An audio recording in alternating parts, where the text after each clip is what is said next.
I'm so glad I'm kind of doing this during the day, because where my office is, there's this really creepy room just like right in front of me, and I haven't realized it before, but at night that room is so dark you can't see anything.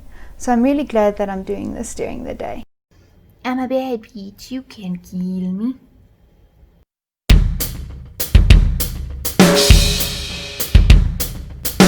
This is a very 90s look. Ooh, ooh. Hello, hi, my name is Kera. First things first, I hope you're all keeping safe and doing well. I know the world is basically borderline ending, so I hope that you're okay. Secondly, welcome to the first episode of a series that I want to do. I'm going to call it Magic, Monsters and Myths, because that is the book that I do all my research in. That's what I call it. I hope you have some coffee on hand. I hope you can't hear the wind. It's kind of eerie and cloudy. Kind of perfect for today. Antjie Somers will catch you as the story starts. She will stuff you in a sack and you will never be heard from again. This was a nursery rhyme parents would tell children who wouldn't go to sleep. Ma'am, that is not a nursery rhyme. That is a threat. A threat, and as a kid that wouldn't abide by bedtime rules, is a threat that I had never heard before. Until one night when I was somewhat a functioning adult who still didn't abide by bedtime rules, and instead was up late watching this amazing South African TV show called Spreeus. It's basically like Supernatural, except where Sam and Dean pretend to be cops and FBI agents. Spreeus follows police officers Busquets and Beatrice Mac, and they go around Cape Town solving paranormal cases. One of these cases was Antjie Somers. Now, me being me, I feel that when it comes to folklore, I'm kind of well versed. Most of my stories that I write are about magic and monsters and myths, and I do copious amounts of research, so I kind of have a grasp of whatever the story may be. Same goes for South African folklore. But I'd never heard of Antjie Somers before. But Max's sister knew her. A legendary South African folktale that I didn't know. Me? No. So I began my internet sleuthing. And let me tell you, I have a story for you.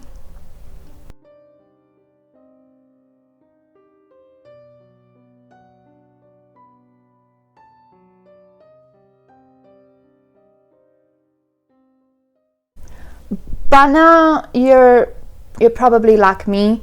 You're wondering who or what exactly is Antjie Somers. And if you do know about this apparent South African legend, don't spoil it for the others. Like any local legend, there are different versions as well as similarities that have been scarily consistent throughout the years, even from the first reported encounter with Antjie Somers. An English Afrikaans newspaper called The Friend in Bloemfontein reported that on the 10th of August, a notorious bush robber from Cape Town was robbing, what do you call them? You know, the late night outgoing people, the people that go outside. Don't know about that now. Nothing was known much about the robber except that it was a man disguised as a woman. Sorry, this eyelash is bugging me, gosh. And as people do, they talk. stories began to circle around the broad-shouldered, deep-voiced woman who robbed people. And the stories took us all the way back to Cape Town. Now, researching this, the most popular version that I found is about a mysterious fisherman named Andries. He worked hard, he did his job well, and he was extremely successful.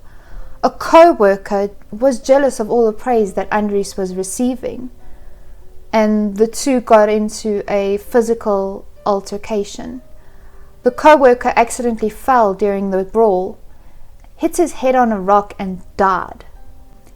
Andries, afraid of being jailed, ran for cover. He disguised himself in his sister's clothes, and basically that anything that went wrong during the summer months, it was all blamed on the man who dressed in women's clothing and lived on the slopes of 𝙼𝚘𝚘𝚘𝚘. Another version, and this was the version that they used in the Spreeus. So this version claims that during the Cape colonial times, Andries was the head torturer and executioner of Khoi slaves. When capital punishment and torture was rightfully outlawed, Andries suddenly found himself jobless. He became a bitter old man, and for a reason that none of the sources that I researched could explain, he just terrorized children in women's clothes, primarily in summer. Andries decided to task himself as executioner one last time, though. He hung himself on the top of Queen Victoria Street, formerly 𝙼𝚘𝚗𝚜 in those days, during the 19th century. I could find no proof of this, and I suppose, like everything else, it's all just stories. Although different, both versions have a few things in common. A man named Andries, who took to dressing up as a woman. Both versions have Andries take up the moniker of Anki or Anki, a rather popular South African female name. I mean, I have an aunt named Anki. Both versions also have Anki terrorizing the nearby towns, mostly during the summer months, hence the name Antjie Somers. At this point in my research, I was wondering, what do kids have to do with anything? I mean, to me, it sounded like Antjie Somers was basically a retelling or a different version of Krampus, but instead of a creepy goat-looking demon thing, we have a man in drag kidnapping naughty children. Some say that her mythology and her actions are extremely similar to that of the 𝚘𝚘𝚘𝚘, but that's a story for another day. So why take children at all? And you know what? That question is never really answered. I scoured the internet. The answer I got was all the same. Kids would tease Andries, mocking him for dressing up like a woman, and then one day Antjie Somers just vanished into thin air, along with the children that teased her. And that seems a bit of an extreme punishment for children. Or is maybe that the reason that Antjie Somers kidnapped children? That seems a little bit extreme to me, I'm not gonna lie. You know, for a popular South African folktale, there really isn't much known about Antjie Somers. Her physical appearance varies from a broad-shouldered, cleft-palated man in a dress with teeth like a baboon, to a well-dressed woman wearing either a hood or a kopdoek with winged heels. And as I say that, all I can think about is 𝙼𝚘𝚘𝚘𝚘 from Spirited Away with like heavy makeup and a do-rag. Wow. At this point, I still had so many questions about Antjie Somers. I found a research paper by, I'm really might butcher this name and I'm very sorry, Maryne Steenkamp. It was really fascinating, and the historical, political and socio-political aspects and points of views of Antjie Somers was very interesting. Steenkamp had some very interesting theories about why Andries, normally presented as a colored man, disguised himself as Antjies. In the version where he killed a co-worker, he disguised himself as a woman from safety for the government. I am paraphrasing, of course, but it's a really interesting read. I've left the link in the description below and you really should go read it. But I still have so many questions.